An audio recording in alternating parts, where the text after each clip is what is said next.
Assalamualaikum warahmatullahi wabarakatuh. Alhamdulillahirabbil alamin wassalatu wassalamu ala sayyidina Muhammadin wa ala alihi wa ashabi ajmain. Saudara-saudara yang dirahmati Allah Subhanahu wa taala,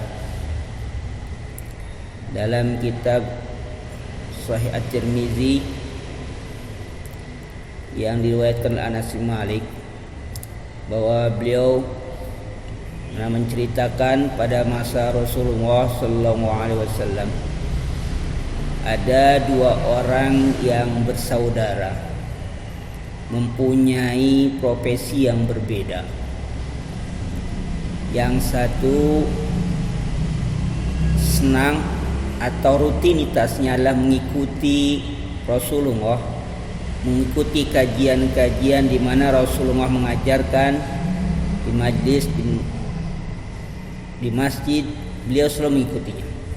Sedangkan saudara yang satu lagi mungkin berprofesi atau sering kegiatannya, beraktivitasnya adalah mencari nafkah.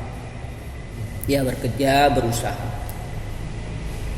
Pada satu hari saudaranya yang profesinya bekerja mencari nafkah datang ke Rasulullah sallallahu alaihi wasallam mengadukan, bercerita tentang kondisi dia berdua saudaranya. Yang diceritakan bahwa saudaranya sering mengikuti Rasulullah untuk taklim, kegiatan Rasulullah baik itu di masjid ataupun di mana. Sedangkan dia adalah berusaha mencari nafkah. Nanti ketika makan bersama, sama-sama keluarga, yang saudaranya pun makan, dia pun makan. Dan dia menyarankan kepada Rasulullah supaya menasihati atau memberitahukan kepada saudaranya yang sering mengikuti pengajian Rasulullah supaya juga seperti dia berusaha mencari nafkah dan sebagainya. Rasulullah sebagai seorang rasul, sebagai seorang pemimpin wilayah, mempunyai sikap yang sangat bijaksana. Artinya beliau melihat dua saudara ini mungkin dalam keadaan kegiatan yang berbeda. Mungkin ada satu sisi kecemburuan pada saudara yang berusaha, merasa bahwa dia berusaha, capek dia mencari nafkah, kemudian makan sama-sama dan saudaranya pun makan. Tapi saudara yang satu lagi hanya menerima dari usaha dia tanpa berusaha, tapi kegiatannya adalah mengikuti kajian-kajian Rasulullah atau selalu mengikuti di mana Rasulullah mengadakan kajian-kajian. Melihat kondisi ini, Rasulullah mungkin paham akan dua saudara ini yang terlihat bahwa ada mungkin kecemburuan atau mungkin ada rasa iri hati dan sebagainya. Tapi dengan bijaksana Rasul mengatakan, la'allaka turzaku bihi. Kalimatnya singkat tetapi mengandung makna yang sangat luas. La'allaka turzaku bihi. Kalau la'allaka memang sesuatu yang tidak pasti, bisa kita katakan mungkin saja. Tapi kalau itu dinisbahkan kepada Allah, ada sesuatu yang pasti. Ya, mungkin kalau itu pada Allah, Allah yang berfirman itu pasti, walaupun kata-kata dengan la'allaka. Dan Rasulullah mengatakan la'allaka turzaku bi, sebagaimana mengatakan ini pasti bahwa kalau lihat redaksi terjemahannya, mungkin saja kamu itu diberi rezeki dengan sebab saudaramu itu. Kamu diberi rezeki dengan sebab saudaramu. Saudara-saudaraku ini dirahmati Allah Subhanahu wa taala. Apa yang bisa kita ambil dalam sabda Rasulullah? La'allaka turzaku bihi. Sang saudara mencari nafkah.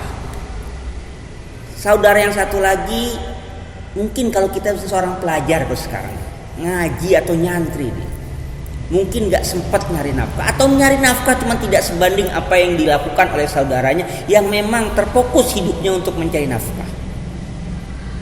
Rasulullah tidak membenarkan atau tidak menyalahkan masing-masing, tapi solusinya adalah mungkin saja kamu itu diberi nafkah, diberi rezeki oleh Allah, itu sangat dia. Artinya apa? Kalau kita kembali kepada diri kita, bahwa rezeki yang kita miliki, yang Allah berikan kepada kita, ini mungkin saja rezeki itu bukan milik kita semua. Mungkin kita hanya sedikit yang kita butuhkan. Mungkin hanya cukup yang kita miliki itu cukup, tapi ada yang lebih. Jangan-jangan dalam rezeki yang Allah berikan kepada kita ada titipan. Yang itu adalah Allah titipkan untuk orang lain. Kalau kita sebagai seorang suami, mungkin itu milik istri kita yang memang kewajiban kita untuk menafkahi. Kalau kita sebagai seorang ayah, mungkin itu milik anak-anak kita yang memang harus mereka punya hak. Semua rezeki itu dijamin oleh Allah Subhanahu wa taala. Anak kita belum berusaha, belum bisa bekerja, dia tugasnya belajar. Tapi rezekinya dijamin oleh Allah Subhanahu wa taala. Al-Qur'an mengatakan rezeki dijamin. Semua yang ada di dunia ini Allah jamin rezekinya. Pertanyaannya, dari mana dia dapat rezeki itu? Sedangkan dia tidak bekerja, dia berusaha. Nah, seperti tadi Rasulullah katakan, la'allaka turzaqu. Rezekinya itu mungkin saja dititipkan pada kita sebagai ayahnya, atau mungkin kita sebagai seorang paman punya keponakan, atau kita punya saudara yang mungkin ekonominya lebih di bawah kita. Apalagi pada masa kondisi yang sekarang ini, mungkin banyak saudara-saudara kita yang mungkin dihentikan dari kerjaannya, dirumahkanlah sudah, pendapatan berkurang. Sebagian di antara kita mungkin masih bisa hidup, masih lebih lah, masih cukuplah dia untuk dirinya, keluarganya, dan ada lingkungan rumahnya. Tapi masih ada yang lebih. Mungkin saja itu apa? Milik orang lain yang dititipkan oleh Allah Subhanahu wa taala. Alhasil, kita harus melihat orang yang ada sekeliling kita, siapa yang menjadi tanggung jawab kita.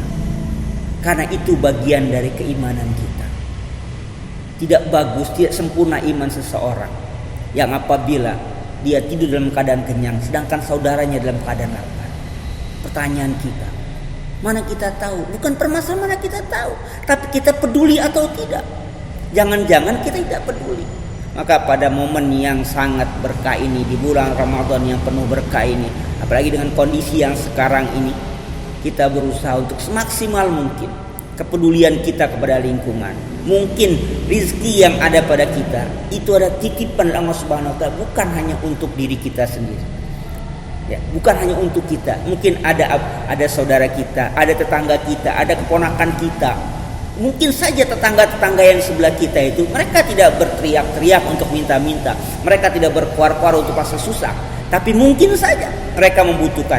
Maka disinilah peranan kita untuk peduli pada lingkungan. Rasulullah tidak mengatakan kamu harus mencari, tidak. Rasulullah tidak mengatakan kamu harus meminta, tidak. Tapi kepedulian kita.